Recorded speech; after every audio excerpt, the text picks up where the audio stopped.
Hey guys, welcome back for another video. What we're going to be doing today is we'll be breaking down some of the latest news that came out this past week, the new updates about the ACC conference, realignment, and what's going to be dominating the off-season college football airways for the next couple of seasons. We know the last 2 to 3 years there's been a lot of realignment in college football. There's been teams jumping from conferences. There's been teams chasing money. It was bound to happen. It has completely changed the way that we look at college football, and who's been lagging behind all of it has been the ACC conference, especially when it comes to the world of football. They have that long grant of rights deal that runs all the way through 2036. They're only making half the amount of money that the SEC and the Big Ten are bringing in.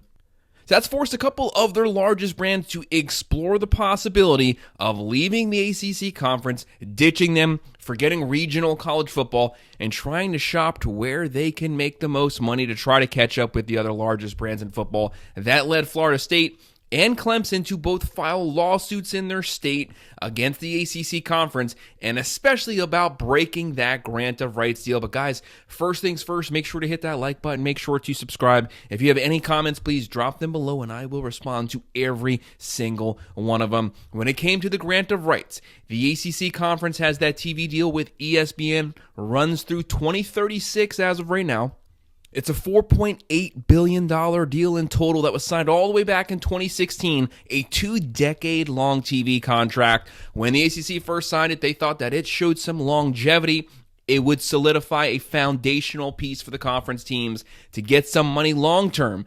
But then you had the Big Ten. You had the SEC. Both of them came in way after that and signed far larger TV contracts. Right now, the SEC, they have a $3 billion deal, ran just for a couple of years. It nets every single team $68 million per year. And when you look at the ACC, they're making about $35 to $40 million every single year with their grant of rights TV deal. So you really see they're almost making about half what SEC teams are bringing in. And then you have the Big Ten's TV deal, which as of right now runs through 2030. They're making $71.8 million per year per school. Rutgers, Illinois, Vanderbilt, Purdue, Kentucky, they are all making twice as much as Clemson, Florida State, Miami, UNC2. You really see the problem here when you start to look at the numbers. The ACC conference deal is a complete disaster, has forced the biggest brands to start shopping their brand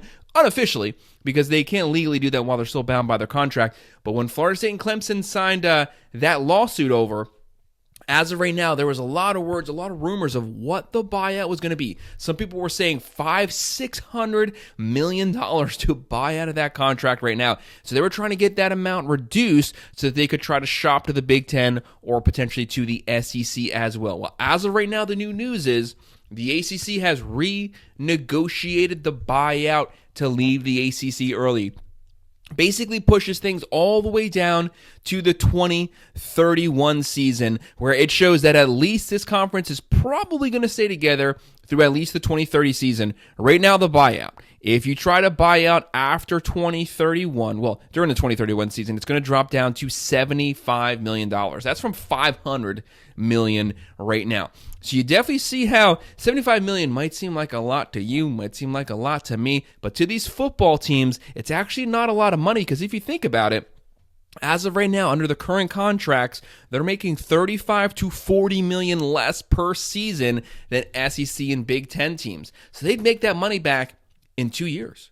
2 years, they would still have revenue coming in. They'd make the money back to pay out their buyout. Now, if they were to break their contract now, it could take them 10 years to pay that money back, but not if they just wait around through the 2030 season. Then they could buy their way out in 2031. 2030 is $93 million, 2029, $111 million. So you might as well just wait till you finish that 2030 season, knock that buyout down. You can pay that back in the surplus you're going to be making over the next 2 years, and you're already in a better conference solidified there.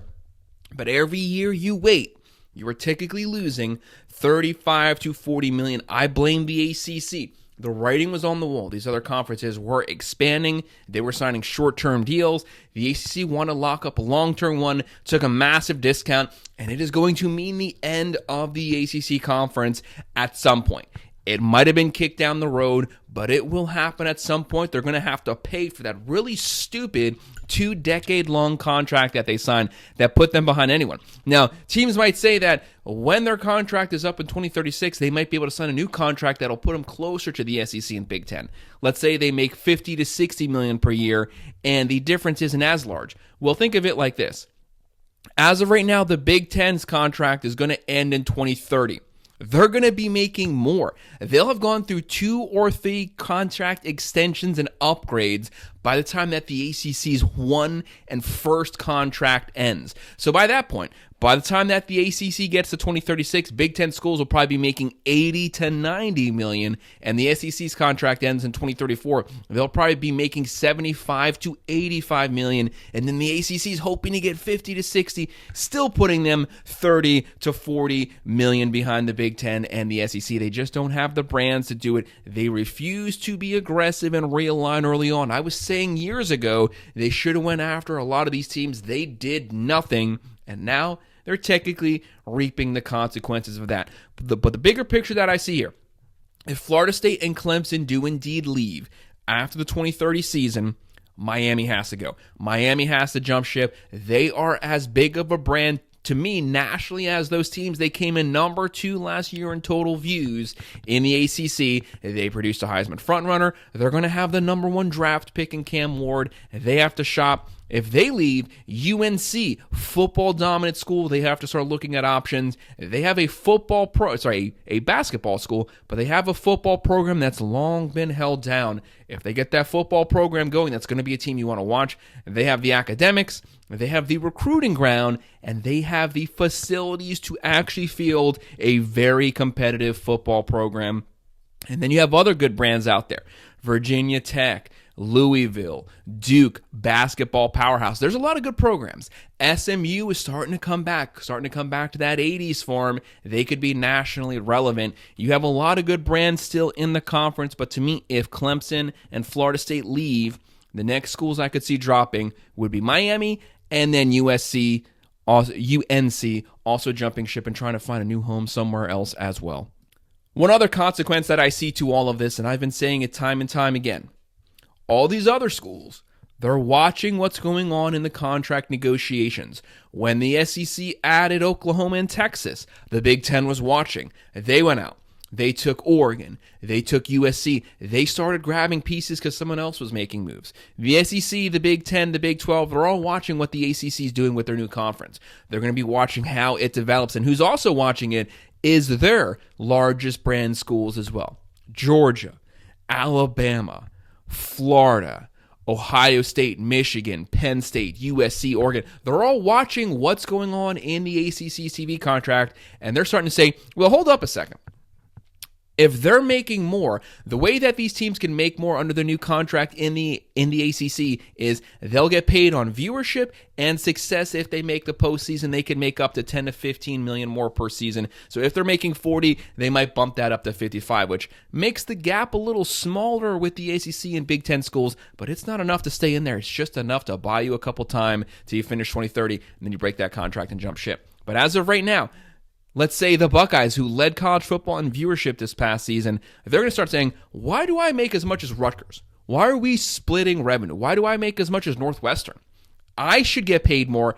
I'm the one bringing in all the money to the conference. That's what Georgia's going to start saying. That's what Alabama's going to start saying. They're just not going to say, you know what, we're fine the way things are. If you think that, you've not been watching college football for the last decade, because if anything, they've showed you the opposite. People used to say, NIL is not going to matter to the Georgias, the Texases, the Ohio States. They already have the recruiting ground. They don't need the NIL. And then what happened? The NIL came out, and they went after it just as much as anyone else, because that becomes the new norm in college football. You have to adapt in order to survive. Once the norm becomes the biggest brands making the most in the conference, like it will in the ACC, the SEC, and the Big Ten, they are going to follow suit because that has become the norm. They want to get paid for their brand, for their likeliness, just like the players do, of what they do to the conference. I hate when you see, let's say, a Vanderbilt bumping their chest and saying, SEC, SEC. What really do they contribute to the SEC? Absolutely nothing.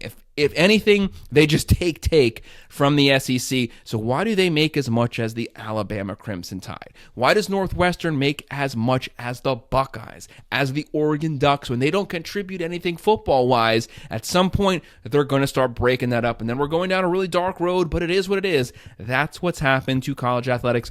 But guys, make sure to hit that like button. Make sure to subscribe. If you have any comments, please drop them below, and I will respond. Thank you.